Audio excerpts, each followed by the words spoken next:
शलोम शलोम शलोम। प्रभु यीशु मसीह नासरी के नाम में आज जब 9 तीसरी है और 11 तारीख है अक्टूबर माह की, ये तीसरी का महीना जिसमें योम किपुर है, एटोलमेंट, प्रायश्चित का दिन, इकट्ठे होने का दिन, न्याय का दिन, यही दिन रहेगा। न्याय इसी दिन होगा 10 तीसरी को, ये निश्चित है, इसे कोई नहीं बदल सकता। वो महीना को, वो वर्ष कौन सा होगा ये नहीं कहा जा सकता, पर आत्मा में वो वर्ष भी जाना जा सकता है, क्योंकि कोई भी बात छिपी नहीं रहेगी यीशु के नाम में। हाँ, ये घोषणा हम नहीं कर सकते अगर सचमुच में हम अपने बाप का आदर करते हैं। मैं उन भविष्यवक्ता की बात नहीं कर रहा जो ऐसी घोषणाएं करते हैं जो प्रभु यीशु ने जिन्हें रोक दिया। आप पहचानिए, ये बात मैं इसीलिए कह रहा हूं, और आज ये रिकॉर्डिंग मैं इसलिए कर रहा हूं कि 2 बकरे के बारे में आप जान जाइए। 2 बकरों के बारे में तो बिल्कुल जानेंगे, पर अजाजेल के बारे में, इसका मतलब होता है भगाने वाला, इंटायर रिमूवल। और लेव्यवस्था 16:10 में ये नाम आया है। यहाँ ही उस प्रायश्चित के ढक्कन का भी उल्लेख है, अगर हम 16 से 18 का अध्ययन कर लें। पर यह दिन निश्चित है, तीसरी 10 को न्याय होगा, अंतिम न्याय प्रभु यीशु के द्वारा। तो ये जो समय मिला हुआ है, उसमें से परमेश्वर की वो खूबसूरत बातें मैं बता दूं जो जानना जरूरी है। जैसे ये समय जो है चल रहा है, अप्रिय बातों का अपने जीवन से अलग कर देना का समय है। जो अप्रिय बातें क्यों रखें, और जो प्रिय बातें आज हम जानेंगे, और खूबसूरत सच्चाई प्रमाणित, यहां मैं मतलब बता रहा हूं मत्स्यलोक का। और मत्स्यलोक ये वो नाम है जो नहीं सुना होगा आपने, तो जान लीजिए ये वो पहाड़ है जिसमें से जिसके ऊपर ले जाकर बकरे को ढकेल दिया जाता था। और ये मत्स्यलोक जो हार है, इसका मतलब होता है उबड़ खाबड़ पथरीला, जहां बाइबल में उल्लेख किया गया है ना, जंगल में छोड़ दिया, विल्डरनेस, इजरायली विल्डरनेस में आए, बियाबान में आए। तो ये जानिए कि जो कोने का सिरा हो गया, वो पत्थर, उसे बेकार समझा गया था, ये जानिए, और यहीं से ढकेला गया था उसे। और जब वो लुढ़कते हुए नीचे पहुंचा था, वापस नहीं आया जा सकता। यानी बकरा अगर ढकेल दिया जाए तो वो वापस नहीं आ सकता। पाप के लिए छोड़ दिया गया था, पाप करने के लिए, पाप से मुक्ति दिलाने के लिए। अगर इसको समझना चाहते हैं तो योना को समझें। योना जो भेजा गया था और जो प्रायश्चित नीनवे में हुआ था, अद्भुत प्रायश्चित, ये अजाजेल का बकरा, अजीब लगेगा, पर इन सच्चाइयों को जान लीजिए। ये जोड़ा नहीं जा रहा है, आप इसे जोड़ने से मत लेना कि मैं ये दोनों को कनेक्टेड कर रहा हूं। जो रीति परमेश्वर ने ठहराई उसको अच्छे से समझने के लिए, और यहां मेरा बताने का तात्पर्य मात्र ये है कि हम बड़ा खोजा भी नहीं करते हैं समयों के लिए। ऐसे ही करते ना, बहुत समयों को जानना और पहचानना और भविष्यवाणी। तो देख लीजिए कि ऐसी चीज़ें करने से वो भविष्यवक्ता परहेज करेंगे, और इसका अर्थ आप लोग जानेंगे कि जो व्यक्ति वहाँ पर खड़े होकर बोल रहा है वो सचमुच में पिता परमेश्वर का सम्मान कर रहा है या अपने आप को बड़ा दिखा रहा है। ऐसे सारे फिगर आ गए हैं। इन सच्चाइयों को जानिए, ये पश्चाताप का है, और अप्रिय वस्तुओं को अपने जीवन से दूर करने के लिए यीशु का नाम है, उसका लहू है, उसने ये हमारे जीवन में कर दिया है। वो हिस्से जो कंकड़ पत्थर और खुरदुरे थे वो दूर कर दिया। कलवरी की भूमि को उसने मुरमुरा कर दिया, उपजाऊ बना दिया। तो ये कलवरी की भूमि अगर बनी हुई है हमारे जीवन में और ये सपाट कर दिया जाए, आड़े तिरछे रास्ते सीधे करे जाएं, चौड़े करे जाएं, टीले ढा दिए जाएं, ये सब चीज़ें जब हम अपने जीवनों से इन सारी चीज़ों की समझ के साथ गिराएंगे, अर्थात वो दुष्टता की वो हिस्से जो गर्व और घमंड और बहकावे और भरमाने के हैं वो दूर करेंगे। ये हम जान रहे हैं, मसीह हैं, हम मसीह हैं और इस पर हम लगातार कार्य कर रहे हैं। पर हाँ, ये जो बताया जा रहा है, यीशु को जिसने स्वीकार करा वो नई सृष्टि है, और नई सृष्टि अगर नहीं हो पा रहा है तो कठिनाई आ रही है। उसी में ये भाग जोड़कर एक सहारा है, एक अलग से कोई शिक्षा नहीं है। परमेश्वर की सच्चाई की पूर्णता को ये आपके सामने दृष्टिगत करता है, हर चीज सामने आती है। ये उन लोगों के लिए है जिन्होंने प्रभु यीशु को नहीं स्वीकारा, कि जो एकमात्र सच्चाई पवित्र शास्त्र में पाई जाती है, हमारी बाइबल में पाई जाती है, यीशु का वचन, तमाम वचन यीशु के। भ्रमितों को छोड़िए, उनके लिए उनके नतीजे सामने दिख रहे हैं, पर हमारे लिए हमारा जीवन इन सच्चाइयों को प्रकट करके दुष्ट को प्रभावित कर सकता है, उनकी कठोरता को खत्म कर सकता है। कठोरता खत्म होने के बहुत सारे उपाय हैं, सरलता से भी होते हैं। जैसे आज इजराइल कठोरता, इनकी ढीठता और बेशर्मी को हिजबुल्लाह, हमास और वो हूती, यमन और जितने भी इराकी, वो लादेन और वो सद्दाम, कैसे इनके घमंड चकनाचूर हो गए। तमाम जो बड़े अपने आप को लीडर और ऊंचा वाला शैतान कहते हैं, माफ़ी मांगने पे आ गए, गलती हो गई, अनकंडीशन सीज फायर की बात कर रहे हैं, बेशरम। जहां पनाह मिली फिलिस्तियों को, उनको दिया गया वो बारी गाजा की, उसको सत्यानाश का डाकुओं की खो बना के रख दी। हाँ, ये गैर अन्य जाति ये नहीं जानते कि इसका मतलब क्या था, कि यहूदियों ने दिया था, यहूदियों ने वो लेबनान की वो जगह को छोड़ी थी, उसी तरह गाजा का था। और इन शैतानों ने कैसा किया था? फारस वो शैतान है ना, ईरान। अभी एक फारसी की मृत्यु हुई है, रतनलाल की, जो वर्ल्ड फेम है। क्या दिखाता है? सिंबॉलिक है कि क्या होना है ईरान का। आप देखेंगे, सुनेंगे ये वीडियो, याद रखना। और एक चीज से तो निकल जाना, ये तो खैर जो हो रहा है शैतानी झूठ, महाझूठ, और इनके तमाम ये कैसे बेपर्दा और नंगे और बेशर्मी इनकी दिख रही है। ये डरे हुए दुबके हुए बैठे हैं, ये कांप रहे हैं कि अब इजराइल ईरान पर कैसा करेगा। इनकी समझ में भी नहीं आ रहा, इतने मूर्ख जाहिल लोग हैं।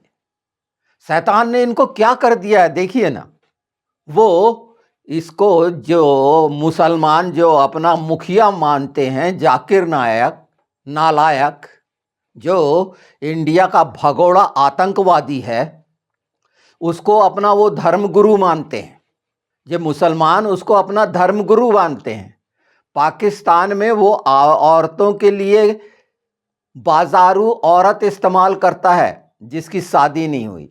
ये वो मूर्खता की सीमा है, क्योंकि झूठ से पटे हुए ही है इनका जो इन लोगों ने बनाया। वो कितना साफ दिख रहा है इन जाहिलों का। कुत्तों की मौत मर रहे हैं, कितने बेशर्म बच्चों और औरतों को सामने रखते हैं युद्ध में, उन जगहों पर अपना डेरा रखते हैं, उनको अपनी सुरक्षित ढाल बनाते हैं। ये कायर, डरपोक, घिनौने, और बड़ी बड़ी बातें जितनी करती थी। लेबनान इतना ताकतवर, घुस गया ना, पूरे लीडर मर गए। आखिरी वाला घुटने टेक के बोलता है बहुत पिटाई हो गई, माफ करो। यूएन भी अब घबरा रहा है, हर कोई जान रहा है परमेश्वर की सामर्थ्य को। यहूदियों के द्वारा परमेश्वर कैसे कैसे कार्य करता है, इसको देखो। अमेरिका को भूल जाओ और सब लोगों को, वो अकेला काफी है, क्योंकि यीशु साथ है, मसीहा साथ है।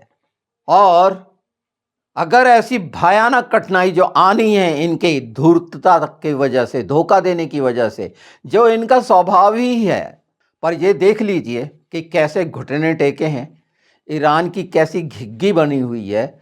उनका जो मैंने एक वीडियो करा है वहाँ के वो बड़े शैतान का, वो बेशरम बुड्ढे का, जिसने नाश कर दिया, अब नाश होने पर आ रहा है और छिपता फिर रहा है। ये छिपते फिरते हैं, मारा तो मारा, मार के देख। ये मुसलमानों की आदत है, ये उनकी शिक्षा है। तो ये कभी सफल नहीं होंगे। ये निकाले जा रहे हैं यूरोपियन कंट्री से, खदेड़े जा रहे हैं। जहाँ इनको खाना पीना मिलता था, नमक मिलता था, नमक हरामों को, वहाँ से निकाले जा रहे हैं। ये उनके लिए है, ये सच्चाई उनके लिए है कि ये सच सिर्फ बाइबल में पाया जाता है, यीशु में पाया जाता है। उनकी गंदी वासना से भरी हुई बेतुकी किताबों में नहीं पाया जाता, जिसमें ये अपना पूरा बुद्धि कौशल लगाते हैं। इनके डिबेट देखिए, इनकी मानसिकता देखिए, ये इतने निचले दर्जे के हैं, एक जानवर भी सीख जाता है। ये जानवर से भी निचले दर्जे के शैतान हैं। शैतान कितने निचले दर्जे का है। तो ये अप्रिय बातें जो हम सुनते हैं, मैं इसलिए बता रहा हूं ये बात कि ये तमाम अप्रिय बातें जो संसार में फैली हैं और न्यूज़ के नाम पर जो परोसा जा रहा है, जो इनको प्रेम करने वाले, जो शैतान को प्रेम करने वाले लोग हैं, वो पक्ष लेते हैं फिलिस्तीनी का। जानते नहीं कि वो जिनको सहायता दी गई वो कैसा, क्यों जॉर्डन ने फिलिस्तीनियों को निकाला। ये जहां जाएंगे गंदगी करेंगे, उनके लिए बना बनाया दे दिया गया था। तो ये एक सच्चाई है इनकी बेशर्मी के बारे में, और इनको पहचान लें हम। और ये जो लोग बोलते हैं इंडियन सोशल मीडिया वाले, वो नहीं जानते, हिंदू भाई लोग नहीं जानते कि हकीकत क्या है। पर हाँ, बहुत से जो हिंदू भाई हैं वो पक्ष करते हैं, इजराइल से प्रेम करते हैं। उनका नफरत का कारण क्या है कि ये कभी भी जो गंदा शब्द जिहाद जैसा निकृष्ट शैतानी शब्द डराने के लिए जो रखा गया है, ये खुद ही डर के भाग रहे हैं। ये जिहादी, ये आतंकवादी, और हाय हाय कर रहे हैं। और इनका साथ देने वाले भी अब हाय हाय करने वाले हैं। ये भी देखना, ये जितने इनका साथ देंगे आप सुनेंगे। ये तो अभी पिछले है, अगर वीडियोस देखेंगे तो ये बातें कह दी गई और वो बेशर्मी सामने दिखने लग गई। जिसको ये महान बताते थे, महान ईरान, उसका तुर्की का क्या हाल हो रहा है, सब दुबके बैठे हैं। ये रूस, ये चीन, ये सब इनके मैंने एक गोग मगोग का थोड़ा सा दिया है। पर आज योम किपुर की वो समझ कि ये दिन है, ये मुख्य बात थी बताने की कि ये दिन ठहरा दिया गया है। और जब दिन ठहरा दिया गया है उसके द्वारा हर बात निश्चित कर दी गई है, और ये हमारे लिए खुशी की बात है। तो जो उपास रखा जाएगा, हम आ जाते हैं उस मुख्य बात पर कि आज शाम से उपास रखा जाएगा। मैं आपको उपास रखने के लिए नहीं बोल रहा हूँ, और कल शाम तक रखा जाएगा इन सब बातों के लिए, क्योंकि ये दिन तो आना ही है। हम विश्वासियों के लिए बहुत मुख्य है ये बात जानना, क्योंकि जो ऐसे पंथ आ गए हैं इन शिक्षाओं से वंचित करते हैं, क्योंकि खुद भी नहीं जानते। बहुत सी चीज़ें आप अनंत जीवन सत्य प्रकाश के वीडियो में देख रहे होंगे, पा रहे होंगे। वो शब्द असाधारण हैं, वो बाइबल के हैं, वचन के हैं, और उनके खुलासे हैं। ये सब बातें वो साहस देता है। इसीलिए कह पा रहा हूँ कि मुझे इन कायरों से कोई डर नहीं, उस तमाम घिनौने न्यायिक व्यवस्था से मुझे कोई डर नहीं, क्योंकि मेरी रक्षा मेरा प्रभु यीशु कर रहा है।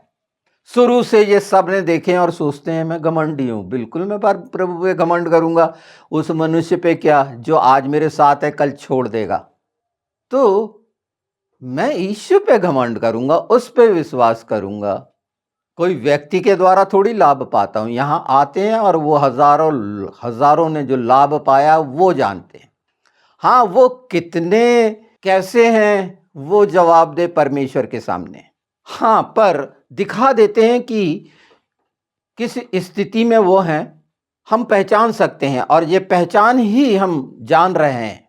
और कोई व्यक्ति विशेष नहीं होता हमारे लिए, कोई भी व्यक्ति। हमारे लिए यीशु मुख्य है। अगर हम यीशु के लिए ईमानदार हैं तो जितने हमारे साथ हैं उन सब के लिए ईमानदार रहेंगे। एक व्यक्ति बेईमान होता है यीशु के बगैर, उसके अंदर बेईमानी आएगी तो वो यीशु के साथ नहीं है, पवित्र आत्मा के साथ तो हो ही नहीं सकता। अभी आप नाम वगैरह सब जानेंगे। ये वीडियो आपके सामने पहले लाना था, इस बात को देखते हुए कि कल का दिन देखिए कितना भयानक होता है शैतानियत के लिए, बिल्कुल होना चाहिए। और ये महान दिन योम किपूर परमेश्वर ने ठहराया है, ये 6वां पर्व है जो 7 पर्व दिए गए हैं। तो आप पहचान लिए होंगे, मतस्लोक हार मतस्लोक, हार मतलब पहाड़, कि वहाँ से ढकेला जाता था। और ये किंवदंतियाँ नहीं, प्रमाणित है ये सारी चीज़ें। तो हमें आनंदित होना चाहिए और मजबूती से। बाढ़ जो होने वाले वो तैयार करेगा पवित्र आत्मा, और ये उपवास आपको फिर से नया कर देगा।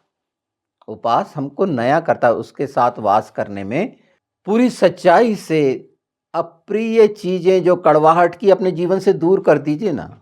अप्रिय चीजों को क्यों रखना, और पश्चाताप वो हमारे सामने हिस्सा है जो क्षमा करना, क्षमा मांगना, नए हो जाना, नए जैसे हो जाना। एक दूसरे के लिए दुर्भावना का हिस्सा है ही नहीं। कम ज्यादा खट्टा मीठा होना एक अलग बात है।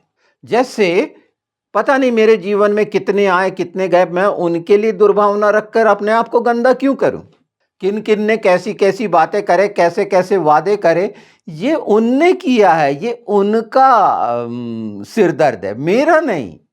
मैं क्यों याद रखूं कि किसने मुझसे क्या वादा किया। मुझे याद रखना है यीशु का वादा, बस। तो मैं सबके लिए ईमानदार होऊंगा, क्योंकि यीशु के वादे में हूं अगर, तो मैं सबके लिए ईमानदार, वादा खिलाफी किसी से नहीं करूंगा। और अगर ऐसा होता है एक मनुष्य से, तो मनुष्य निर्बल कमजोर है, इसीलिए तो ये समय रखा गया कि हाँ, कि ऐसा हो गया था। ये अपने आप में जो मेरे शब्द हैं उन सब तक पहुंच रहे हैं जो इस हाल पे हैं, वो उनके लिए था, क्योंकि उनके को लिए कोई रास्ता बाकी नहीं था। तो एक रास्ता खोल दे रहा हूं कि राहत पालें, क्योंकि क्या होता है ये मैं जानता हूं। यीशु के बगैर एक मनुष्य कैसा तड़पता है, परेशान होता है, मैं जानता हूं। तुझे परेशानी से छुटकारे का भी उपवास है, नए होने का है ये। और ये दिन तो निश्चित ठहरा दिया गया है कि ये दिन ही होगा न्याय का। ये दिन नोट कर लीजिए, ये ही दिन होगा जो 9 तीसरी शाम से शुरू हो जाएगा। और यीशु ने कहे थे वो दिन ठंड के ना हो, है ना। तो बहुत सारी शुभकामनाओं के साथ यीशु के नाम में आप सबके लिए मेरा बहुत बहुत प्यार भरा शलोम, शलोम, शबाश शलोम, शबाश शलोम।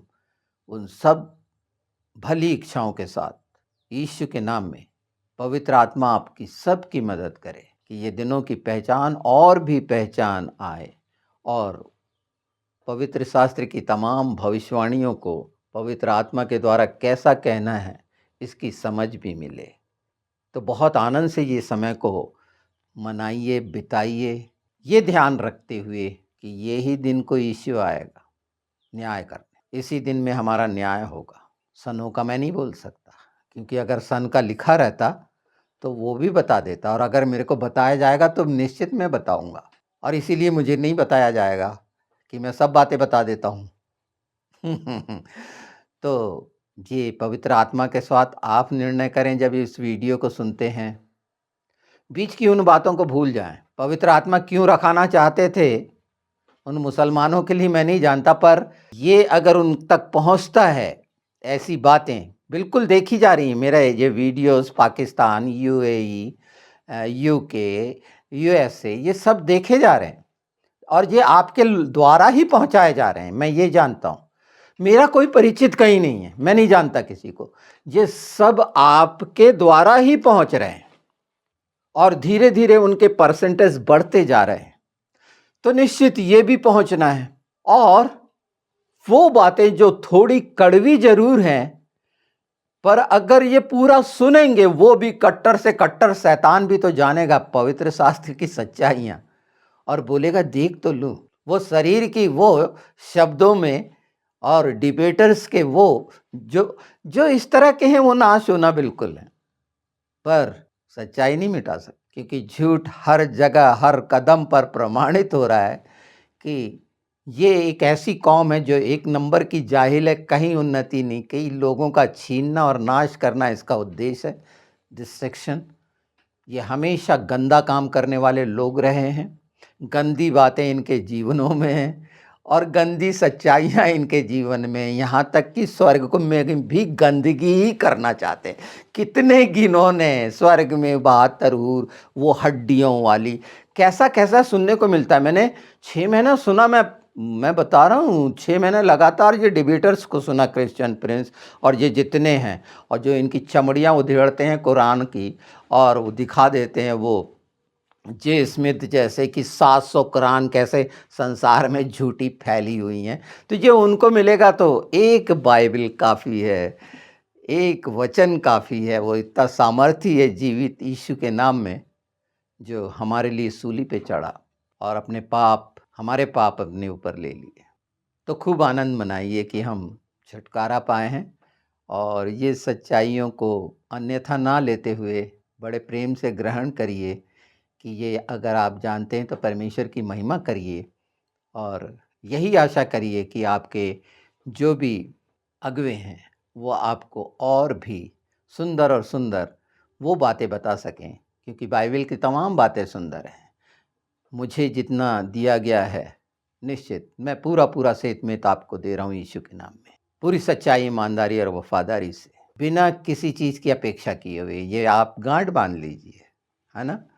और ये खूबसूरत है, मैं आनंदित हूँ। और इस रीति से जब हम दृढ़ हो जाते तो परमेश्वर हमारे लिए सब कुछ कर देता है, हर रीति की परिपूर्णता आ जाती है। हम भजन संहिता 118 देख लें, उसका 22 बहुत मुख्य है, वो पूरा हुआ। राजमिस्त्रियों ने जिस पत्थर को निकम्मा ठहराया था वही कोने का सिरा हो गया। वो हमारे कोने का सिरा है जिसमें हम वो दृढ़ चट्टान। इस बात की खूबियों को जानना है तो भजन संहिता 46 बार बार पढ़ना, पवित्र आत्मा के द्वारा वो सब बातें जानेंगे, समझेंगे। इसमें हम हैं, पवित्र आत्मा ने बहुत ही खूबसूरत, आगे आप पहाड़ों के बारे में मैंने पिछले बार बताया था, नदियों के बारे में भी जानेंगे। ये नदी, नहरें और संगीत के बारे में तो बिल्कुल जानना है, वीणा के बारे में, है ना, कि किस रीति से हमारे जीवन से गुप्त संदेश निकलते रहते हैं। जैसे मैं बोल रहा हूँ तो अंदर से जो कामना कर रहा हूँ, भली कामना, बोलना एक अलग बात है, यीशु के नाम में भली कामना, जितने काम सुन रहे हैं, तो वो भरपूर आशीष, भरपूर सुरक्षा और पूरी छुटकारे के लिए। क्योंकि ये सब बातें ध्यान जो दिलाई जा रही हैं, आप अपना बहुमूल्य समय मुझे सुन रहे हैं, तो निश्चित यीशु के नाम में मेरा पहला कर्तव्य बनता है, दायित्व बनता है कि आपका समय बर्बाद ना करूं। इस समय में स्वर्गीय स्थानों से, आशीष से आप परिपूर्ण हो यीशु के नाम में, ये इच्छा मैं रखूं। यहाँ मैं किसी को लज्जित करने के लिए कुछ नहीं बोलता। एक चीज़ याद रखिए, हर व्यक्ति से जो परमेश्वर की संतान है, निश्चित मैं प्रेम रखता हूँ। हो सकता है विचार मतभेद एक अलग बात है, पर ये आखिरी बात जो इसीलिए कह रहा हूँ, 46 पढ़िए, बहुत खूबसूरत है, ये पूरा पढ़ा करिए, ये आपको कई प्रेरणाएं देगा। और जब अब आप मांगेंगे यीशु के नाम में, तो क्योंकि आपका भी काम जो आने वाले समय में जो आपसे कराया जाना है, उसके योग्य यीशु के नाम में पवित्र आत्मा आपके साथ हैं, यीशु का वचन आपके साथ है, प्रतिज्ञाएं साथ है। तो संसार के भय और ये तमाम चीज़ों का मैं बताऊंगा ना, कहाँ झूठ हो रहा है, चालाकी हो रहा है, जितना बन सके तो संसार की इन चीज़ों में नहीं उलझिए कि वो अब थर्ड वर्ल्ड वार कैसा होगा, क्या इलेक्शन का क्या होगा, नहीं नहीं नहीं नहीं नहीं, स्पष्ट दिखेगा दिखेगा। पर मसीहियों के जीवन में हमेशा स्थिरता, दृढ़ता, आशीष और आनंद रहेगा। अगर एक मसीही चाहे तो उसमें बना रह सकता है, उससे कोई भी अलग नहीं कर सकता परमेश्वर के प्रेम से, यीशु के प्रेम से। बाइबल कहती है कुछ भी कुछ भी कुछ भी, ये आप जानते हैं। तो हर दिन का आनंद लें, हर क्षण का आनंद लें और सच्चाइयों को देख देख कर और मजबूत हों यीशु के नाम में।